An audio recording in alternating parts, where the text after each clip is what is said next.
I have a feeling Cuphead was a game made specifically for tempering relationships. If you can make it through Cuphead together, I'd argue your relationship can survive pretty much anything. I won't even bother telling you how he got me to play this one, just that it had to do with lies about Beauty and the Beast and Steamboat Willie.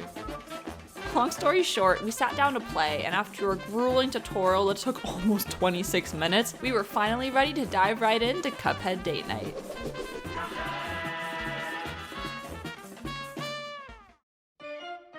Like I said before, Cuphead really tests your mettle as a couple. With all its ups and downs, I only doubted the strength of our relationship like 4 times. Simply put, this requires a level of cooperation that we do not have.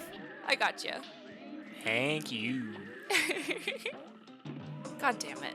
This game is advertised as a 2-player, but when we play it for date night, it's really more like 1.5 players. That's because when I'm not dead or dying, I'm either firing in the wrong direction or thinking I'm the other player. Purchasing the chaser shot was the best 4 coins I ever spent. Regardless of what types of bullets I'm firing, my biggest contribution is being a major source of parry slaps for my partner. It seems like we approach every single fight the same way. It starts by me saying, there is no way this is possible. There's like a million different things happening at once. There are jelly bean soldiers and seahorses. We keep throwing ourselves against the wall over and over, inching forward a little further each time we try. And then before you know it... Oh, because they're boxers? No. Oh. It's not how that works at all. This game is a bit of a sensory overload for me.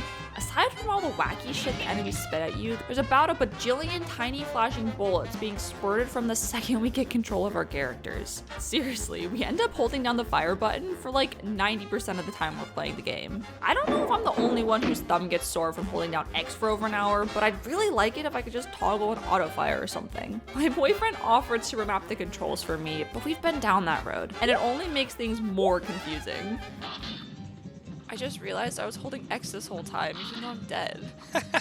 I don't know what stresses me out more, the boss fights or the run and guns. You see, my boyfriend is a bit of a perfectionist when it comes to games, so if he doesn't get all 5 goddamn coins, then you can be sure that he's hell-bent on trying again. I swear, we could have beaten this game in a fraction of the time if he hadn't gone and collected all those stupid coins. Leave the coin!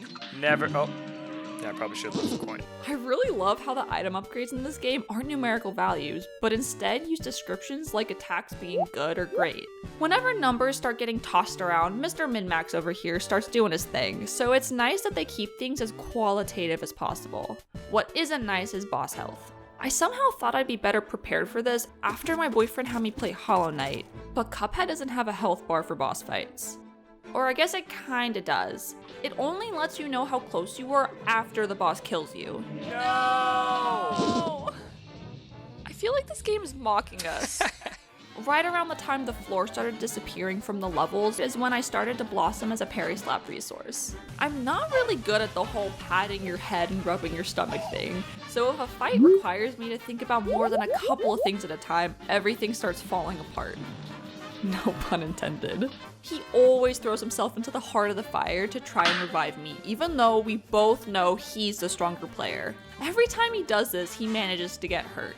What's worse for me is since I'm not always fast enough at reviving him, sometimes he really does take a bullet for me.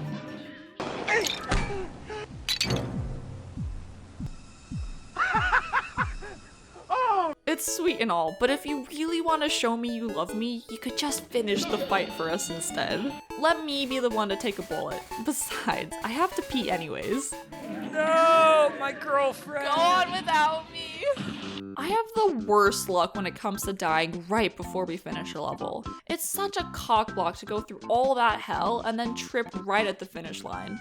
I'd blame my boyfriend for not reviving me in time, but the fact that this is the 3rd or 4th time I got hit makes it a bit of a bold move on my part. My real super secret fantasy is a world where he's the one that dies at the last section and I get to carry us to victory.